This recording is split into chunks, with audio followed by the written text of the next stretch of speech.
miakatra ny fahasoavan'i Jesosy Kristy Tompo ry havako. Amen. Hivavaka isika.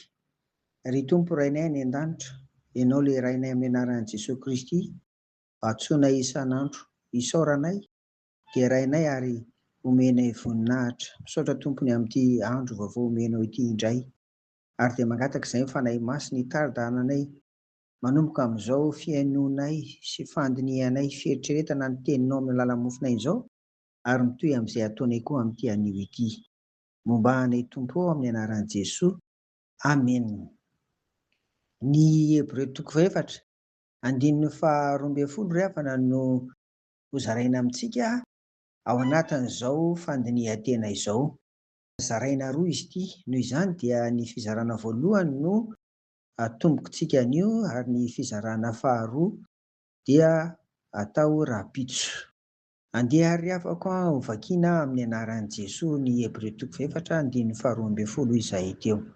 Fa velona sy mahery ny tenin'Andriamanitra, ka maranitra no ny sabatra roa lela, ka manindrona hatramin'ny fampisarahana ny aina sy ny fanahy ary ny tonona sy ny tsoka, ka mahay mamantatra ny eritreritra sy ny fisainan'ny fo. Amen. Voalohany ry havana hitantsika eto fa velona sy mahery ny tenin'Andriamanitra. Ny tenin'Andriamanitra voarakitra ao amin'ny Baiboly iray manontolo no ambara amin'izany. Velona ny tenin'Andriamanitra satria efa niteny izy taloha, ary mbola miteny amintsika ankehitriny, ary mbola hiteny ihany koa. Ary hitantsika fa na dia izao tontolo izao ary ho levona fa ny tenin'Andriamanitra dia tsy ho levona, indrindra moa ilay teny tonga nofo dia Jesosy Kristy izany. Noho izany dia mbola manan-kambara amintsika taranaka ankehitriny, indrindra raha miresaka fandinihan-tena ny tenin'Andriamanitra. Mananaina ny tenin'Andriamanitra, fa tsy toy ny sanatria teniteny foana na koa hoe mandehandeha ho azy fotsiny, fa tena velona izy ary misy aina izy.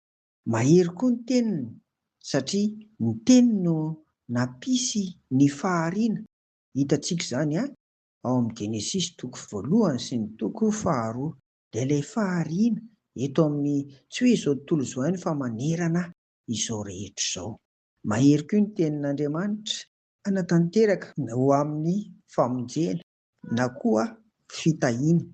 Ary ao anatin'izany ry havana dia mety hitondra fanozonana ihany koa na fahaverezana ho an'ny tsy mpankatoa ny tenin'Andriamanitra.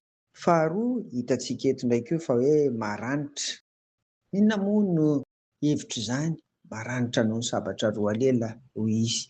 Ry havana, amin'ny hitantsika hita maso dia tsy misy maranitra mihoatra noho ny sabatra roa lela izany, kanefa dia dombo ihany izy raha miohatra amin'ny tenin'Andriamanitra.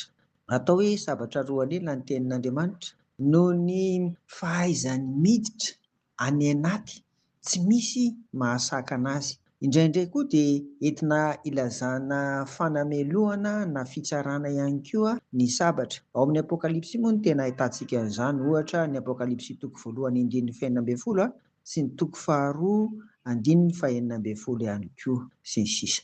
Eto kosa dia hery andinihantsika sy entina ahafantarana ny miafina, ny lalina ao anatin'ny olona ao ilay sabatra, ilay tenin'Andriamanitra. Tsy misy afaka mandositra azy, ary ahariariny avokoa ny ao anatintsika tsirairay avy ao ry havana. Tsy hitan'ny olona ety ivelany fa dia ahariarin'ny tenin'Andriamanitra kosa anefa. Ny herin'ny tenin'Andriamanitra araka izany no ahazoantsika mandiny tena marina. Raha raisina, raisinao, raisiko ho ahy, raisintsika ho antsika tsirairay avy ny teniny, dia mahazo tombony izany tsika, afaka mandiny tena ry havana amin'ny alalan'izany tenin'Andriamanitra izay averina fa velona, mahery ary maranitra tafatsofoka any anatintsika tsirairay avy ihany. Amen. Tapitra ry havana ny fizarana voalohany, fa dia hoy izay hoe tohizana rapitso, izany Hebreo 4:12 tapany faharoa izany. Andeha ary araka hivavaka isika.